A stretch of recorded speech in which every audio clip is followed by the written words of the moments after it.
बिहार विधानसभा चुनाव से पहले चुनाव आयोग ने वोटरों की फाइनल लिस्ट जारी कर दी। इस लिस्ट को लेकर कई जिलों के डेटा आ चुके हैं कि किस जिले में कितने प्रतिशत वोटर बढ़े हैं, कहां कम हुए हैं। लेकिन सबसे बड़ी बात यह कि आखिर इसका इंपैक्ट क्या होगा। जहां जहां वोटर बढ़े हैं वहां क्या होगा, जहां कम हो गए हैं वहां क्या होगा। क्या चुनाव परिणामों पर भी इसका असर पड़ेगा, क्योंकि एसआईआर को लेकर विपक्ष हमलावर रहा है। राहुल गांधी ने वोटर अधिकार यात्रा की, तेजस्वी ने बिहार अधिकार यात्रा की। एसआईआर चुनाव में मुद्दा भी बना, लेकिन क्या ये मुद्दा सच में बन भी पाया है और इसका असर चुनाव में पड़ेगा भी। जो दैनिक भास्कर ने एक रिपोर्ट लिखी, उस रिपोर्ट की माने तो बिहार में 221 सीटों के डेटा को देखा है भास्कर ने, और इसके अनुसार उसने लिखा है कि बीजेपी की 33 सीटों पर वोटर घट गए। लेकिन सबसे बड़ी बात यह कि 2005 से लेकर 2020 तक, तो 20 साल से अगर आंकड़ों को देखा जाए तो सबसे कम वोटर 2025 में ही जुड़े। 2025 की एसआईआर में सिर्फ 5.45 लाख नए वोटर ही शामिल हुए हैं। अब आपको हम बताते हैं कि कैसे ये आंकड़े बताते क्या है, कब से कितने वोटर जुड़े। अक्टूबर 2005 में 5.14 करोड़ वोटर थे।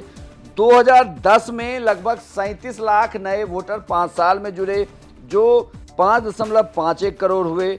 2015 में 1.19 करोड़ वोटर बिहार में नए जुड़े, और ये अब वोटरों का आंकड़ा 2015 में 6.70 करोड़ हो गया।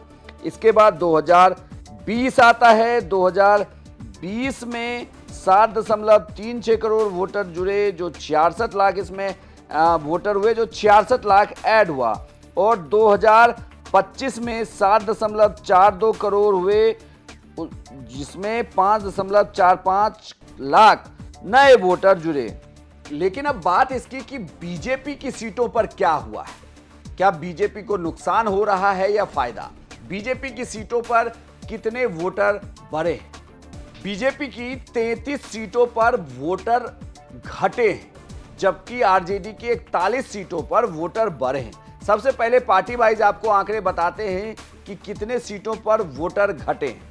आरजेडी की 28 सीटों पर वोटर घटे हैं, कांग्रेस की 8, बीजेपी की 33, जेडीयू की 16, लेफ्ट के 8 और अदर्स की 5 सीटों पर वोटर घट गए।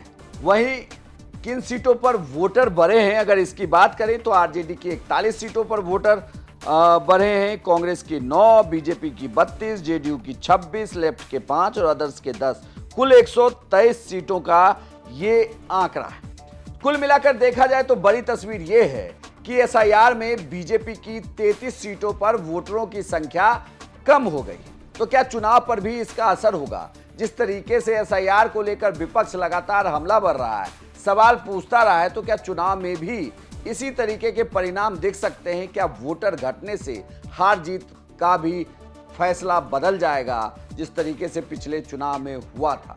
क्या है आपकी राय? हमें कमेंट बॉक्स में लिखकर जरूर बताएं, और बिहार की तमाम खबरों के लिए आप देखते रहिए सिर्फ बिहार तक।